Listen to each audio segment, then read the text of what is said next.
This is Eureka Math, 3rd grade, Module 3, Lesson 19, Exit Ticket. We're going to start with our first problem, which is number 3. Use the chart to fill in the blank. 6 times 5 ones equals blank ones. Well, we kind of already know that answer. If not, we can look at our array. There's 6 rows and 5 columns. 6 times 5 equals, if you're not sure, you can count by fives. 5, 10, 15, 20, 25, 30.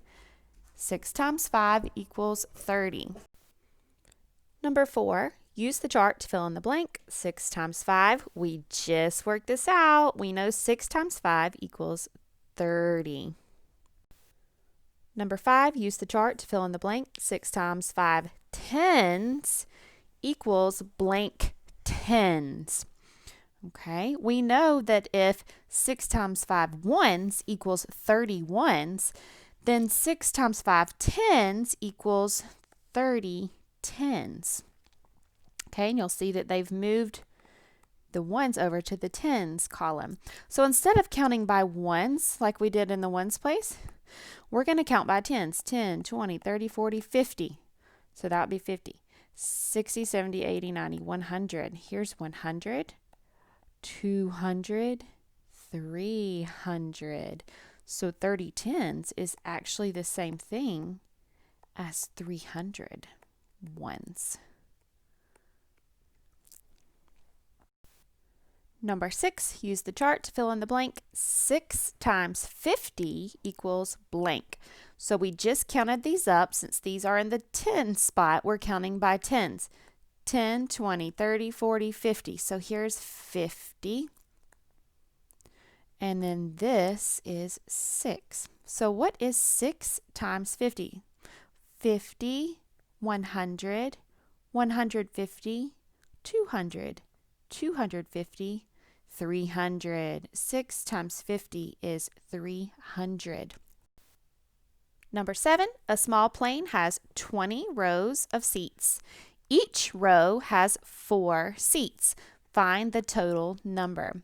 Okay, let's look at our illustration of this airplane. So we know that this way we have 20 rows, and this way we have 4 rows. But we could make this a little bit easier because they have 4 smaller sections. So let's set this up like the associative property. So here is 2 rows and 10 columns. So we know this is 2 times 10. Okay, now we have 2 times 10, 1, 2, 3, 4 times. So we're going to multiply this by 4.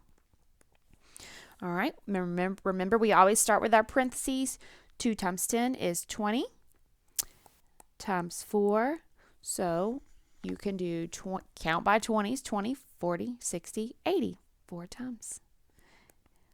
So how many seats are on this plane?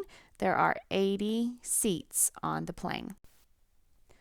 Number 8, a small plane has 20 rows of seats. Each row has 4 seats. Find the total number of seats on the plane. How many seats are on 3 small planes? 3 planes have blank seats.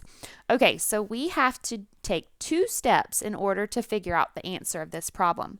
So they're wanting to know how many seats does 3 planes have. But before we can figure that out, we have to figure out how many seats does 1 plane have. Okay, so we know that 1 plane has 20 rows of seats and 4 seats in each row. So that is 20 times 4. So that's step number 1. Now, we want to figure out how many seats are on 3 small planes. So if this is 1, we're going to multiply this by 3 for 3 planes. Okay, so that's step number 2. Now let's work it out. 20 times 4. We just did this in the last problem. 20 times 4 is 80. Now we're going to multiply that. That's 1 plane has 80 seats. So now we're going to multiply that by 3 because we want to know how many seats are on 3 planes. So 80 times 3 is, let me show you a trick. Do you know what 8 times 3 is? 8 times 3 is 24, and then you bring down your 0. So 80 times 3 is 240. So how many seats are on 3 planes? 3 planes have 240 seats.